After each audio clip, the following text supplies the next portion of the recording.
Hello and welcome. Today we'll be diving into a topic that's been getting a lot of attention in both technology and finance, and that is tokenization. It's the idea that assets, ownership, and financial transactions can be represented digitally and move across blockchain infrastructure. So there's been a lot of public conversation recently about crypto, and that seemed to focus on more speculation and price movements. But beneath that, there's been a deeper question emerging, and that's if this technology could fundamentally change the plumbing of financial markets.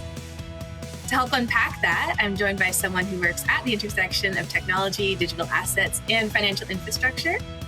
Sébastien Davies is a venture investor at Primal, where he focuses on entry-stage companies building the next generation of financial infrastructure. This includes payments, market structure, data, and digital asset platforms. Before moving into venture investing, Sébastien worked at Aquanow, a digital asset infrastructure firm. And prior to that, he spent more than a decade in capital markets, working across research, equity sales, and derivatives. Sébastien's background gives him a particularly interesting lens on the space because he understands both how markets function today and how new financial infrastructure might reshape them. On a personal note, Sébastien and I actually used to work together, so it's especially fun for me to have him here on the podcast today. This podcast is for information purposes only. It should not be viewed as investment advice or as an offer to buy or sell Pender's funds. Our funds are not guaranteed, and any discussion of past performance is not an indicator of future results. Any opinions expressed are as of the date of this podcast and are subject to change. Pender may not necessarily share the opinions of our podcast guests. More important information can be found on our website, penderfund.com/disclaimer. So, Sébastien, welcome to the Pender Podcast. Thanks for having me. Yeah, great to be here and good to chat with you. All right. So I must say my background is very much lacking compared to yours. I need more. I need more decor.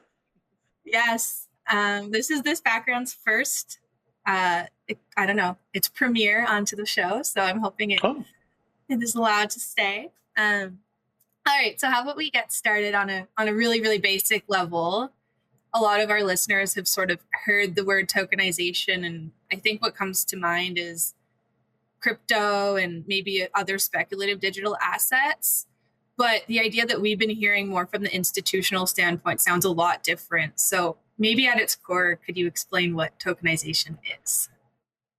Yeah, absolutely. It's an important distinction, and I think even people within the crypto space are kind of coming around to this as well. Where so if we step back even further, a blockchain is kind of in its simplest form like a fancy database. So it's a database that is available and maintained by computers effectively in disparate areas or all over the place. And so they have a common a cryptographic kind of common source of truth, so they all know that they're looking at the same database, and there's rules around how people can put new entries into the database as well. And so if you take that lens, then tokenization is the idea of representing some form of asset or something really in that database. It's kind of like the most broadest version of tokenization. So for example, that could be like identity, like your driver's license could be housed in this database here instead of like a central repository within the government or whatever else. And that's one form of tokenization that some people are interested in. Or in the case of what we'll probably talk about more today is tokenization of what are called like real world assets to crypto people, or tokenization of financial assets is representing something like a dollar or like a unit of currency, or a financial instrument like a bond or a money market security, or actually increasingly stocks as well. And so the idea being is that instead of the representation of that asset being housed in a centralized database within the current kind of financial architecture, this would be represented in a blockchain database whereby anyone could kind of see it, and like there's like a cryptographic way of proving that like you have access to this particular asset, and would be able to move it, pledge pledge it for some collateral or whatever it might be. And then what's also interesting is that people can then build applications that you can interact with it with respect to that. But that's kind of fast forwarding a little bit. But the main idea is just representing the something that already exists on this chain as like as it doesn't actually like change what the ultimate thing is. It's just where it's how it's recorded in a database, in this case on a blockchain. Okay, so I guess something that comes up with that, especially when you're getting into, I don't know, like digital IDs or being able to see really private information on this type of technology, is cybersecurity or information security a risk when you look at tokenization? Yes, I guess the shortest answer there. But I guess it's kind of it's a bit different, where I think the infrastructure for this was built in a certain kind of with a certain vision and an within an ecosystem of mostly computer science and engineers. And then all of a sudden people from the financial landscape started to come in and say, oh, wait a minute, this has some pretty cool applications in what I do. And so there's kind of this awkward phase right now where some of the transition from that kind of computer scientist phase is now getting pulled into like more like business focused things. And so privacy and other elements are becoming more and more important. With respect to like information security, like blockchains do have very high grade security. So like it's not like the kind of, and because they're like a distributed network where like if I like you can't, it's very difficult to change the database, if not like impossible. It's kind of a word I don't like to use, but like it's like very, very difficult to try to like corrupt this database because it's disruptive, and that's kind of what makes it such a well-suited infrastructure layer for things like securities and other like critical assets. So like from that perspective, it's safe. There are areas of weakness, like, and this is pretty well documented in like the media, is that how an individual interacts with a blockchain is they have a key, like a digital key, effectively, that allows them to make changes to their own ledger within this broader database, or their own kind of like wallet or account. And in the early days of crypto, like a lot of these, or early stages of blockchains, a lot of these keys would be misplaced or lost or whatever else. And the idea is if you don't have that, there's no way to get in. That's like, that is like an element of security here. But it's also like it's a feature, but a bug at the same time. Like if you don't happen to have it, there's new technology that's being worked around how you might be able to like store a part of it somewhere, or like recoup a lost key to your assets. But that is something that's like there's some information security risk around, like if you lose it, or if you give it away, or if your computer gets hacked or your phone gets stolen, or how you might be able to what people might be able to do with that key. And so the infrastructure around that's still being built as the use cases for this type of technology expands into like really sensitive stuff, right? Like for a long time, the idea, like there was questionable whether or not like there was anything of value on these blockchains. Whereas like if you start to bring like actual securities there, like we know that these things have like real world value, and so like there's the security has to kind of catch up to that. And what likely would end up happening is like a trusted party would help with that management or whatever else. But that is a real kind of like concern on that side. And then, as I alluded to before, on the privacy side of things, like that's another thing that's really important, right? Like if you in your on a discount brokerage account or online brokerage account make trades in your account, no one can see that. They can't see like that any wallet or that any account made those trades, other than like an aggregate of like who may have affected those trades for you, but that's all that's seen. And even then there's ways around that too. So but in the current like instances of public blockchains, that's all very visible. I may not know that your wallet, like that this is Laura Baker's wallet, but like I would see that there is a wallet that is doing certain things, and that's a real limitation of the idea of like bringing securities markets and a whole, like, this whole industry onto blockchains. Like that's something that's going to have to get dealt with over time. In the early days, that was hard to do because as you know, there's a history of and some some truth to this, but also some kind of some exaggeration around like whether or not blockchain assets or crypto was used for like illicit means. Yeah. And so if you had privacy and the ability to kind of circumvent the usual checks and balances of the compliance world, that would be very bad. And so Yeah. I think like it's probably good that it wasn't private initially, but that we're getting to a point where privacy comes in. Yeah. So like I guess that is the counter argument, is at least you can see if there is a problem, be able to trace exactly where the asset is flowing because it is a public ledger, like that. If it is something, I guess, to the negative. So there's pros and cons.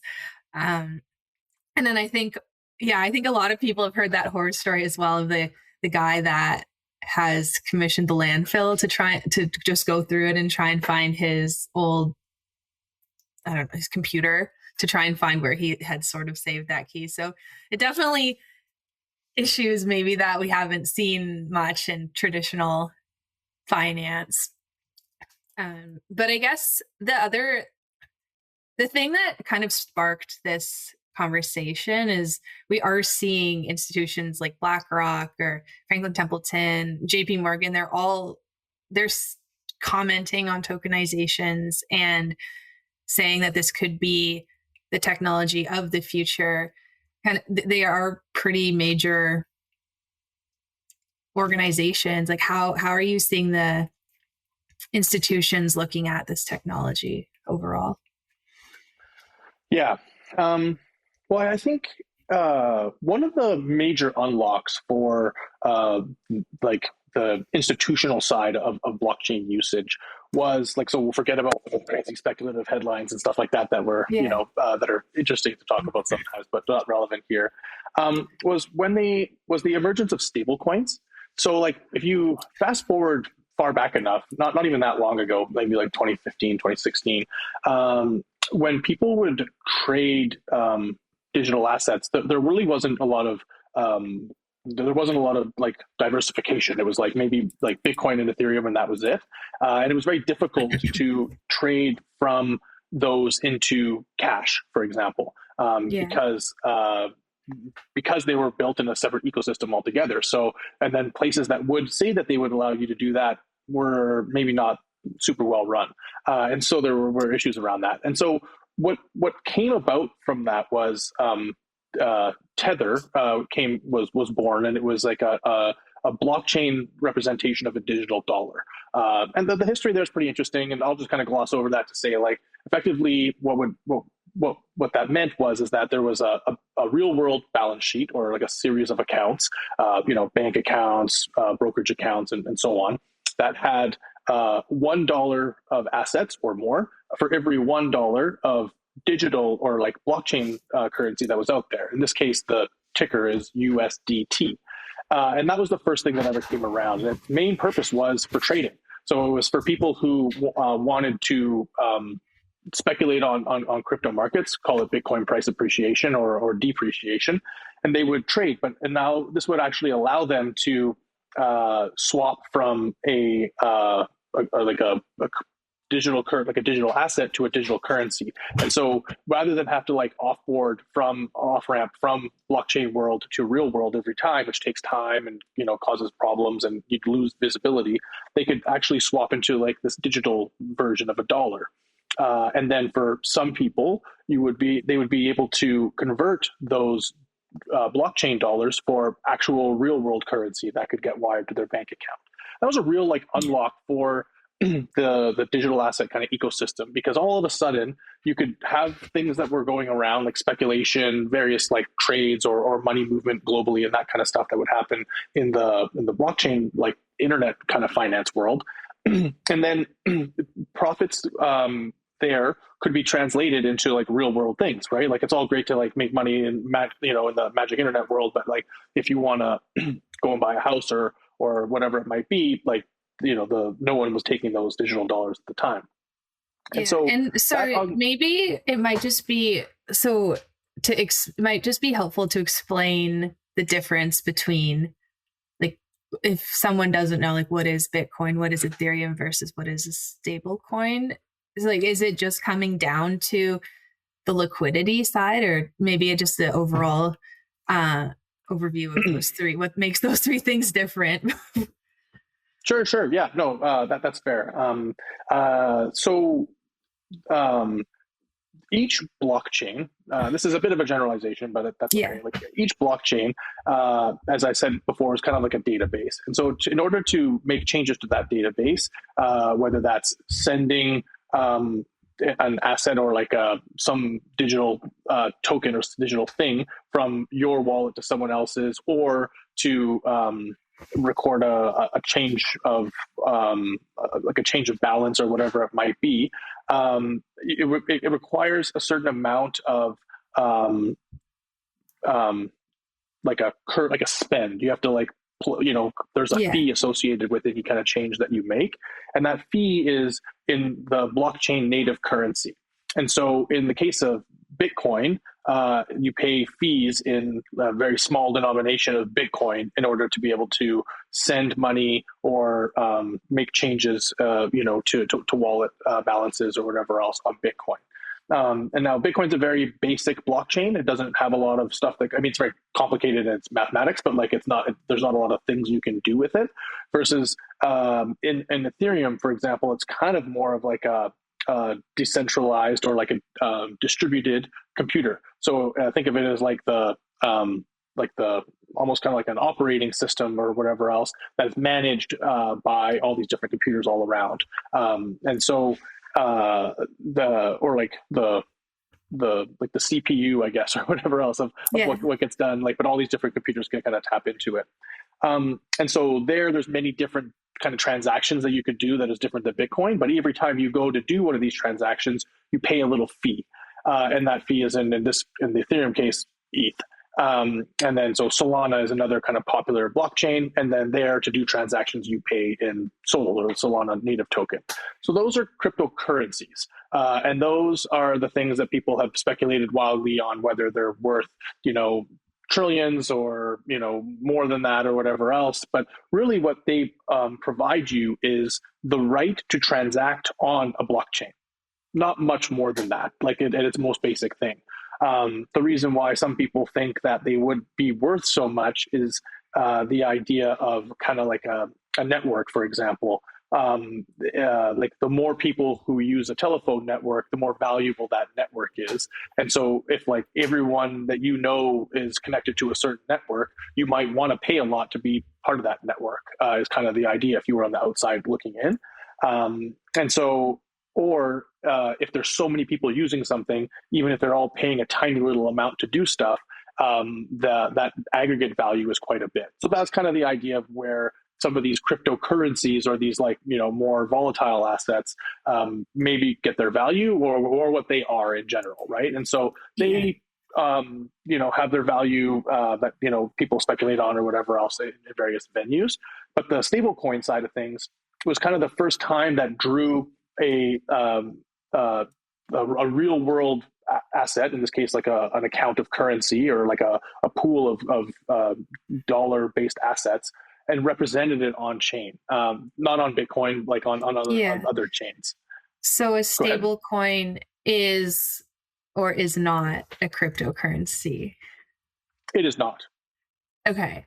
And so when it comes to the institutions, having this stable coin, access to these types of stable coins, that was the unlock because it offered the blockchain technology, but with a non-cryptocurrency.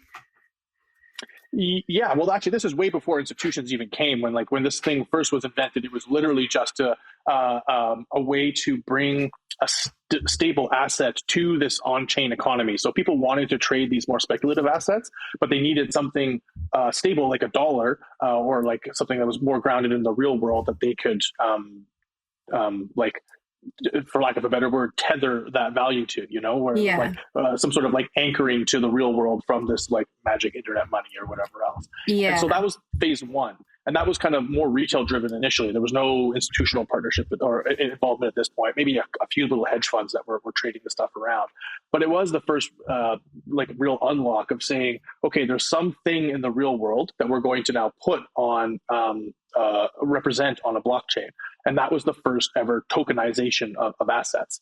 And so other stablecoins joined as well. And then there was a proliferation of something called DeFi, or decentralized finance, which was some groups of code that would allow people to do different things, borrow, lend, that kind of stuff. We won't go too much into that now, but all of a sudden that made a lot more sense to experiment with when you had like a dollar-based asset. So something that wasn't like, it's easier to borrow something or to lend something in a flat environment, as opposed to like trying to do that when things are moving around. Both are possible, but it's just a lot more easy to build risk modules and to conceptualize risk when things are more flat. So that created new demand for these stable coins. So like all of a sudden, the balance sheets of Tether and then Circle, which is another major issuer of the stable coin, grew quite a bit. And then once those started to grow sufficiently, their businesses were like, oh, wait a minute, this is very interesting. They're kind of like a very narrow bank. They don't lend any deposits, but what they do is they hold a dollar representation in, say, like a money market security. And then they issue a liability or like a digital token over to someone to do what they want to, in the blockchain economy. And then these issuers would earn the spread. So like a bank, for example, maybe your listeners are familiar with like how banks make money on lending is net interest margin. So they take depositors' money and then they lend it out, very simply, and then they earn a spread on that, right? And so like the stablecoin issuers were doing the same, and they started making a lot of money as this asset started to grow. So today, for example, stablecoins are north of $300 billion. So that's pretty interesting revenue source if you're making like 4 or 5% on that as a not paying any of that out to other holders. So those are pretty profitable businesses. And I think that is what like really kind of unlocked the institutional world here, where it was like, well, hold on a second, $300 billion. It's not huge in the global economy, but like that's certainly nothing to like turn your eye to, especially when like you like it speaks to product market fit. There's something going on here, and so what ended up happening is that it's like, okay, well, people have demand just to hold regular dollars that don't give them any value on chain. Well, what if they could own a money market security themselves? So rather than like the issuer keep all of that capital themselves, what if me, who's got like either like USDC or Circle or Tether stable coins in my wallet, what if I could convert that and earn the T-bill rate or the money market rate on those assets? Like if there's $300 billion of demand for these for just dollars that like sit there idle, there's probably a good chunk of that would be interested in, or certainly a good market for the ability to earn on top of that. So then you had actually, I think Franklin Templeton was first to do this, and so they came out with Benji as their product, and it was like kind of like a tokenized money market fund. So again, all that means is there's a blockchain version of something. So it's like a asset represented on a blockchain that we talked about. So it's like part of this distributed computer network. And then behind the scenes, Franklin Templeton is managing the assets like they would for anything else. The only difference is that you don't see that in your brokerage account or your Franklin Templeton statement. You would be able to see that in your cryptocurrency wallet or your blockchain wallet. And so that was like, oh wow, this is pretty interesting. Like a real institution is looking to bring some of their investment management strategies and expose them to this crypto economy or this blockchain economy. And then BlackRock followed suit, and then others have kind of come in afterwards. And I think it's about 12 billion, 11 billion now. So again, very small in the context of money markets more broadly, but there is about 10 or 12 billion dollars of money markets that have been brought on chain. And again, that's kind of interesting in the sense of, okay, so you know, wait a minute, like that's not a small amount of demand. And so now I think you start to have other institutions who are looking at it being like, oh, this is very interesting. And then last thing I'll say on this before catching my breath is like another major unlock here was the passage of the Genius Act in the U.S. So the U.S., every country, of course, has sovereignty around its own markets, but they do tend to kind of like follow the U.S. And for a long time, the U.S. was either like not too interested in digital assets, or for a period of time were pretty against them. And then recently, the Genius Act passed, which allowed for a legal structure around stablecoin issuers. And so once that happened, it was like, okay, well, wait, now we can access these things. And then most importantly is there were some accounting changes around like if banks hold digital assets, whether they're like, you know, a digital dollar or a dollar in an account somewhere, all of a sudden the accounting for those things were the same versus before that, if you had a blockchain-based dollar on your balance sheet, it was considered a liability. Once that leveled the playing field and the laws kind of caught up, now you're starting to see, you know, every week more and more headlines of like legitimate financial institutions looking to experiment in this space. Okay. I guess staying on the regulation side, I know something that's been talked about a lot when it comes to tokenization is the Clarity Act as well. Is that another potential unlock, or maybe is that a catalyst for increased utilization? Yeah. So while the Genius Act kind of put the rules around stablecoin issuers, one of the important rules there was that the issuer cannot pass on any of its yield or its income to token holders or like token holders. So, for example, if I have USDC or USDT, the more prominent stable coins, the issuers, Circle and Tether, cannot pay me interest on those. That was an important rule, and so that is the current state of the law.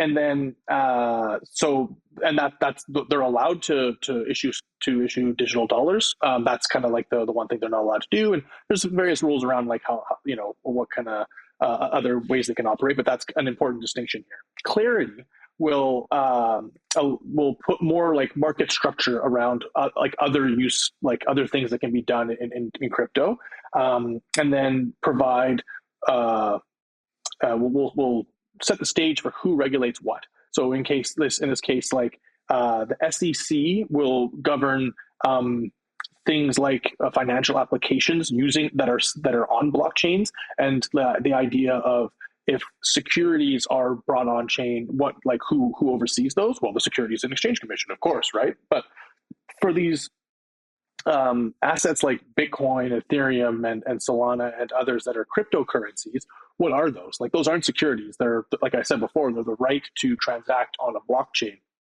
And so the U.S. has taken the stance that those are closer to commodities than securities.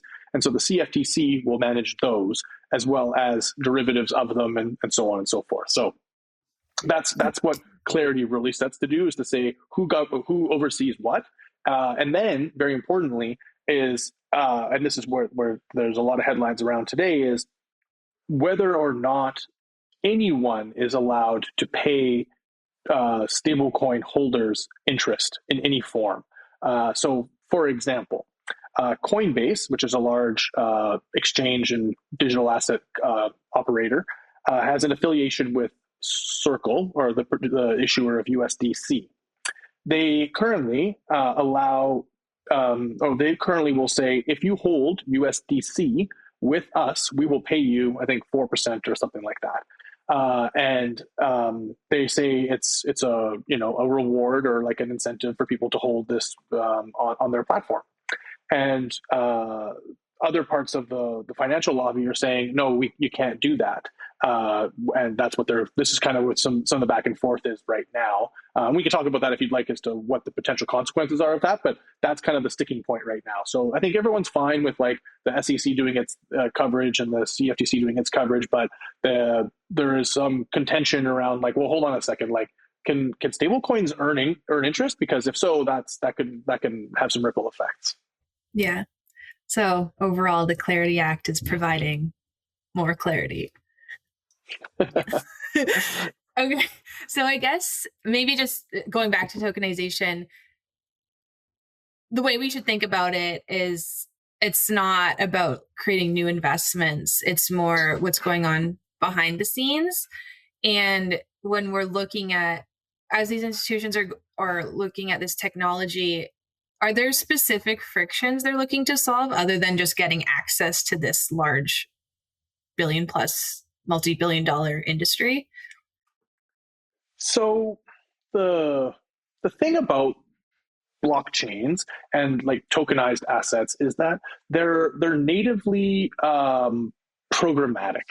So and they're digital first. So instead of like if we rewind far back enough, like securities were actually pieces of paper. Remember that people would have to truck around, and then like there was a period I think in the 60s or 70s where the U.S. market said, okay, we need to change things, and the DTCC or Digital Trust Clearing Corporation came about to solve this paper problem because there were actually like people who were like trucking around boxes of documents, and then you can imagine the problems that kind of spawned from that. So the current infrastructure today was paper first, and then they layered on digital afterwards. But the advantage that blockchains and digital assets have is that they're digital first. They're like built on the internet first. So that makes them gives them certain characteristics that are I guess kind of better than paper. So you probably remember from your time in capital markets or other people who've worked in the space, it's like you can do trades all day, and then you agree on the phone or you agree on your Bloomberg, like, okay, so there's a transaction for this many of this asset, and this is the commission, this is the price, everything's good, yes, and then somehow there's a reconciliation report that comes out afterwards, and it's like, oh man, somehow there was a data entry error or something that broke the trade, and so there's a lot of time and effort kind of spent cleaning those things up after the fact, even though like everyone was on the same page when it happened. It's just things get kind of confused. Well, and I think that's because it's like we have this like old system that's got tech layered on top of it, versus in blockchains, settlement happens at the transaction. So when you agree to do something on a blockchain, it's done and it's immutable. It can't get back. There's no change to it. But it's also like what you saw is what's actually getting done. There's no data entry that gets done after the fact. It's like those things happen, like I guess it's called atomically, but the transaction and the settlement happen right away. And so that eliminates room for a lot of error, but also makes things very fast, so that like you can send value to someone else or to a business or whatever else, and it happens as you click send, like seconds afterwards, that person actually receives it. Versus in today's markets, there's a transaction that happens, and then there's like the settlement that happens like a day or even longer depending on the asset afterwards, plus data entry that happens as well. So there's a lot of things that can go wrong and a lot of time. So what's probably most interesting for the capital markets with respect to tokenization is that idea that when the transaction happens, it's actually settled at the same time. So that increases efficiency. And so, for example, there's less capital that's tied up in limbo where like you're waiting for something to settle or whatever else. It's like, no, it's done. So you can do things faster and more quickly. And there's less errors, and so there's less cost associated with all of that as well. So, and then on top of that, with recording things like corporate actions, so like dividends or like interest payments and all that kind of stuff, it can happen once and then programmatically get sent out across. There's no need for computer share type administrators or whatever else to kind of like process these in batches. The issuer can do that themselves. So there's a lot more control around like reporting, processing, and transacting because it's digital first. And so that, while it sounds kind of like, oh, what's the big deal? Like if you do that, millions of times every day, or like even more frequently than that, the small little wins along the way actually amount to a lot. And so that's a major reason why people are interested in exploring this for efficiency. The other is distribution.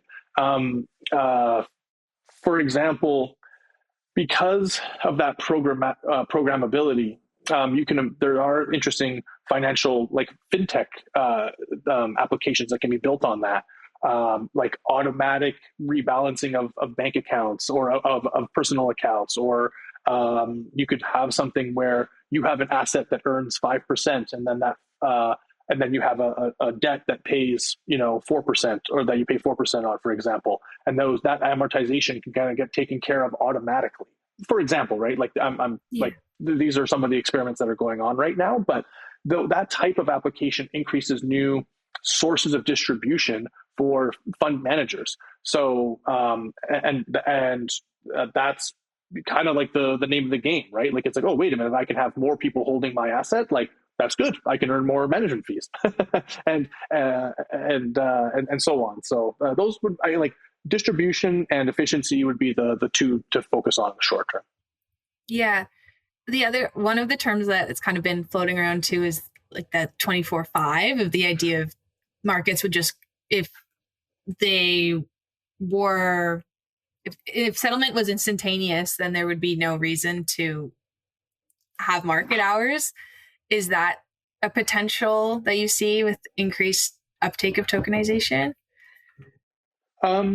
Yeah, I think there's some evidence in the market right now that shows pretty clear product market fit for that. Geopolitical events over weekends, for example, you'll often see cryptocurrency markets react because they're open. They're also not super liquid on weekends, but they are open. And then with tokenization, actually, there's been some really interesting developments in the recent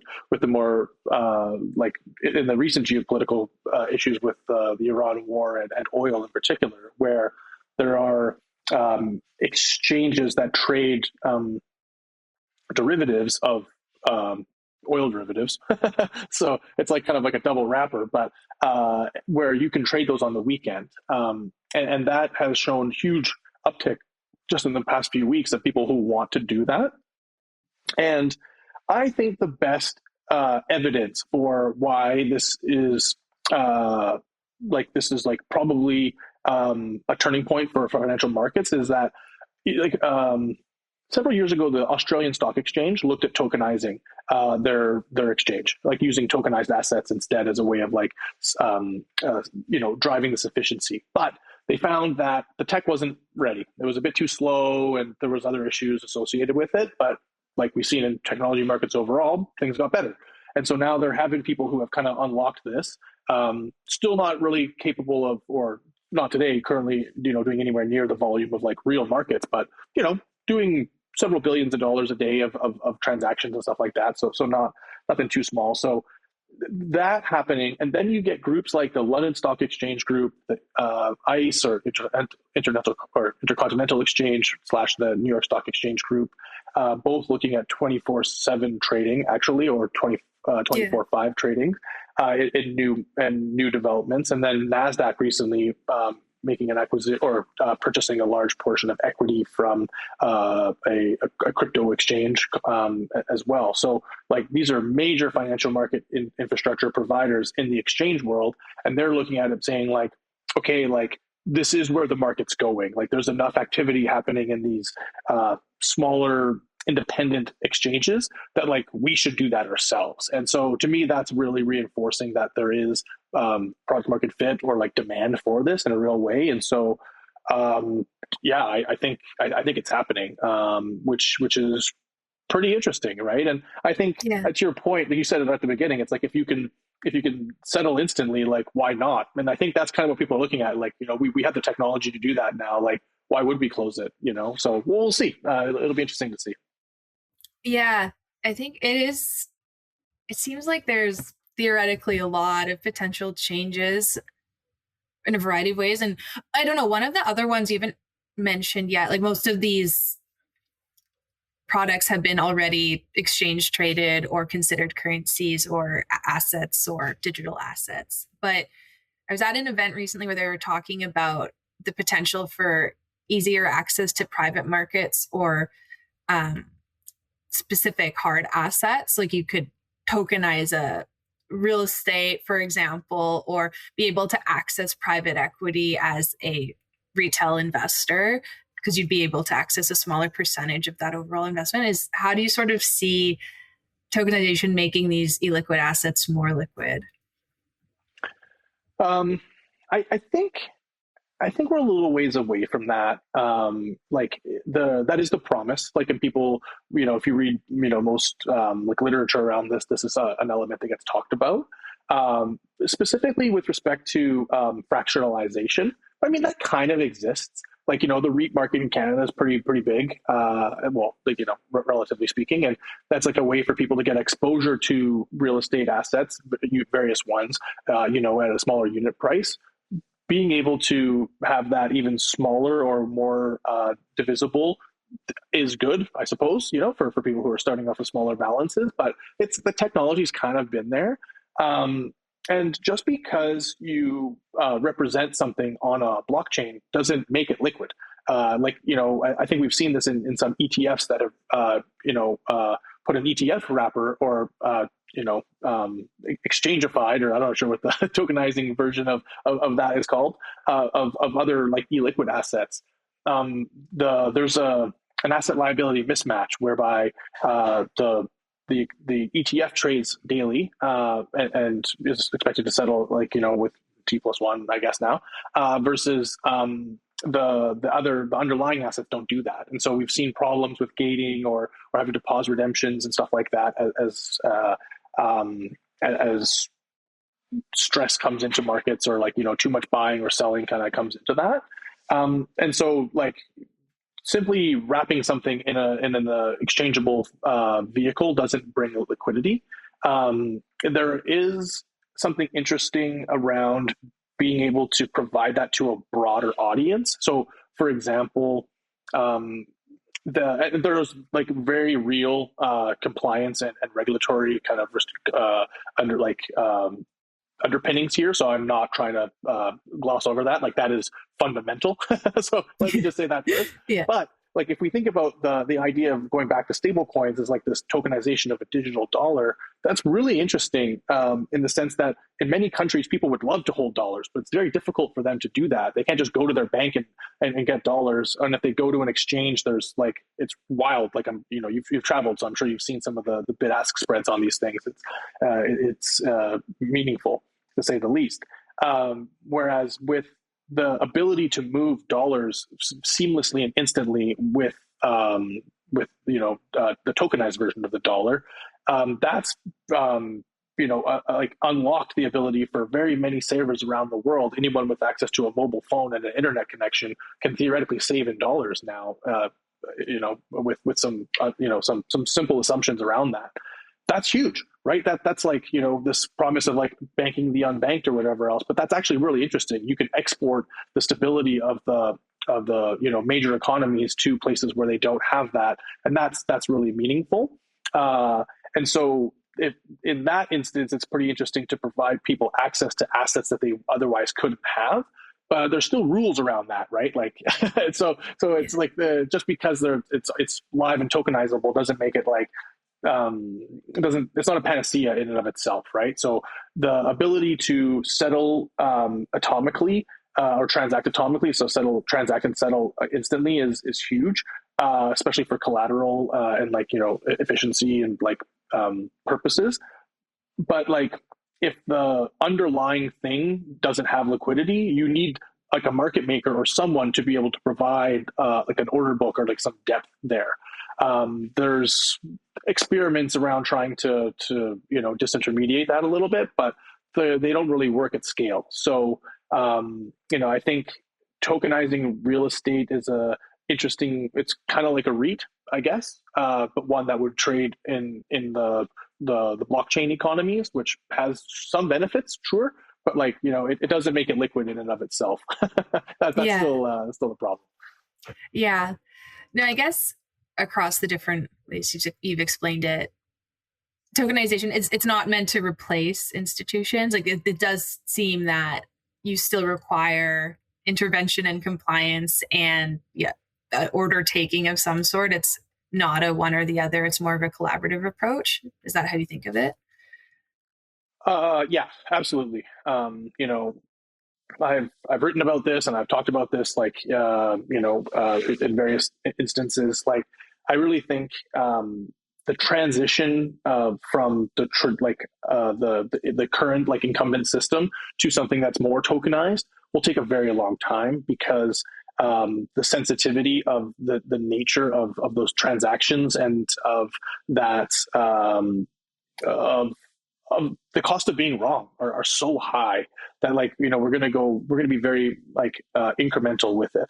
I think for someone like BlackRock or Franklin Templeton or another fund manager to have a new customer on the end of something that they already do with smaller little changes around their workflows, that's pretty easy to do. But like when you start to talk about deposit taking and all that and like regulated industries and stuff like that, you have to move slow. So I really do think this is, I think people who were building in crypto in the early days kind of thought they were going to like change the world overnight. And I'm glad they didn't because we want this stuff to change slowly. It's great to see an upgrading of underlying financial market infrastructure. And I do think that if we have the technology to do things like trade, on weekends or trade 24 hours, I don't really see a reason why that's a bad thing. Some people would obviously push back on that, but that's a conversation to have. I see it as being something that makes sense.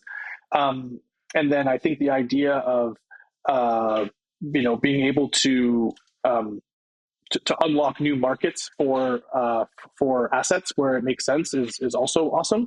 So those things are reasons to make the changes. They're just going to happen very slowly, in my opinion. And probably over a decade kind of thing. You see job postings right now. A lot of banks and other financial service firms will have a posting or two for a new digital asset head or someone who's going to work in digital assets, and that's great.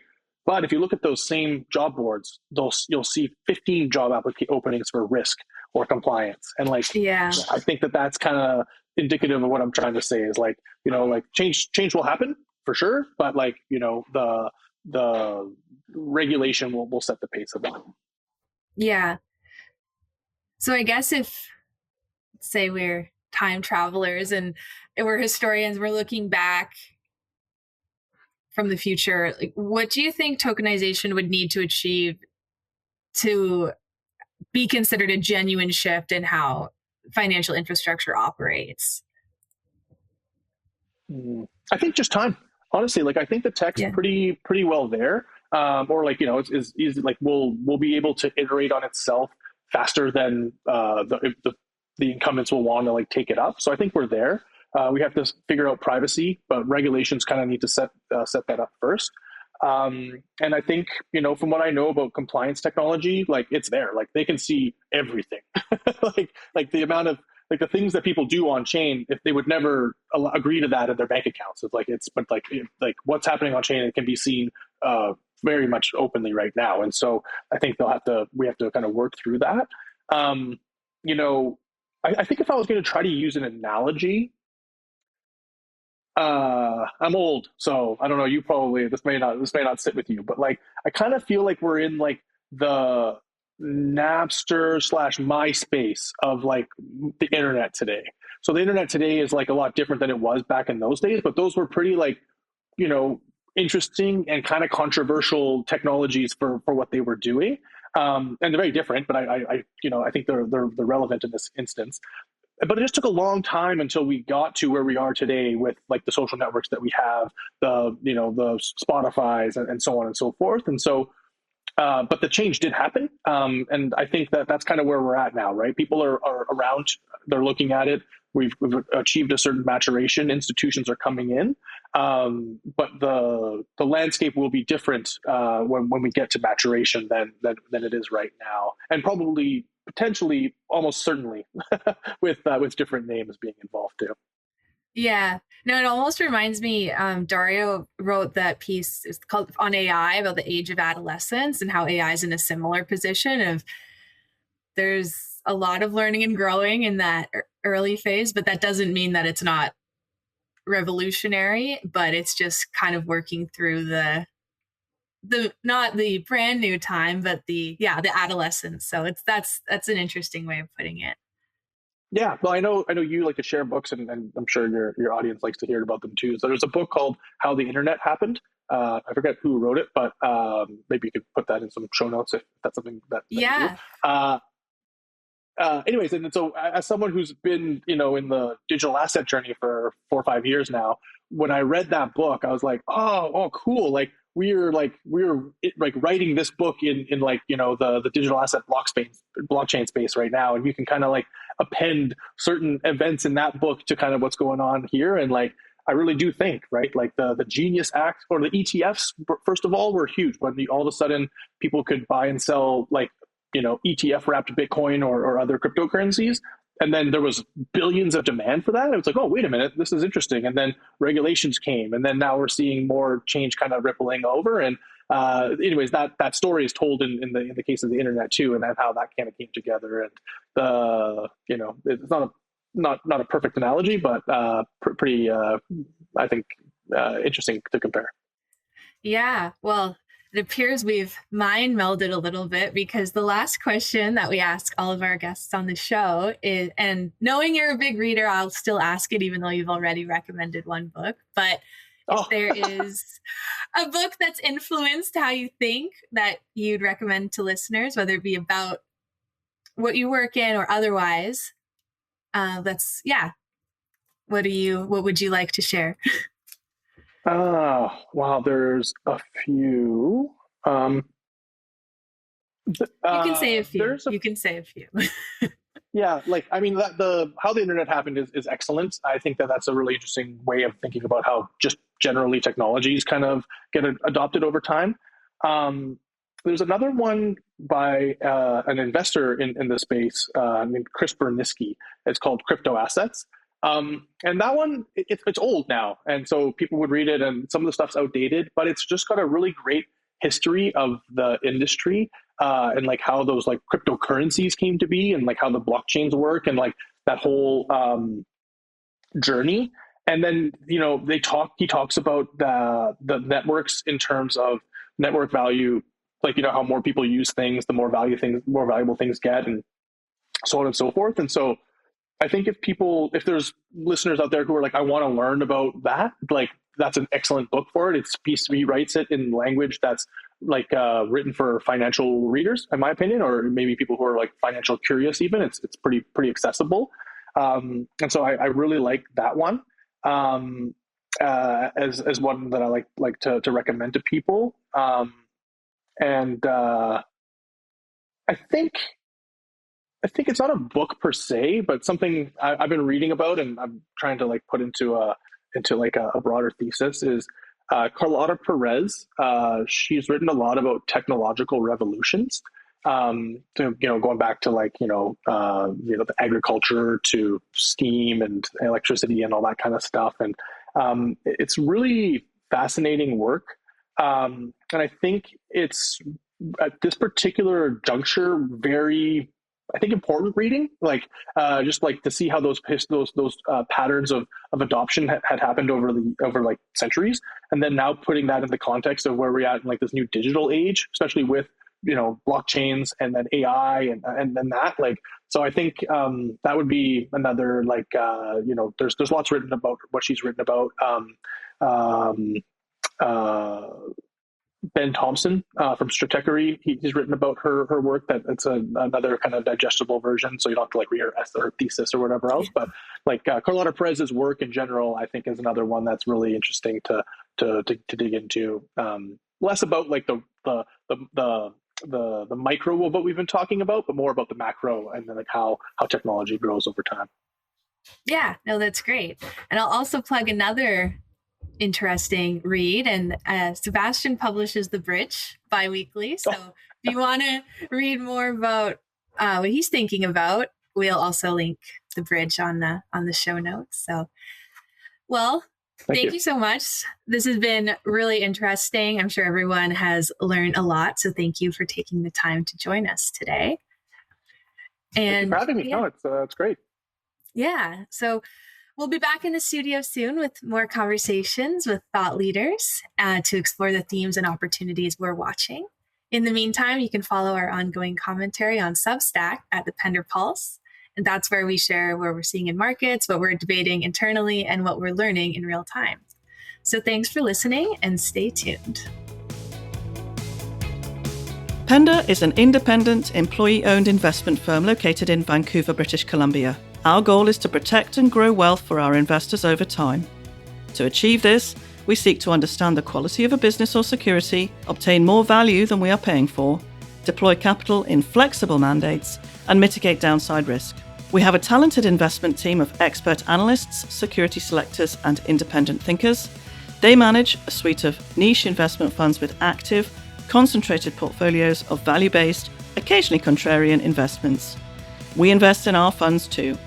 You can learn more at penderfund.com.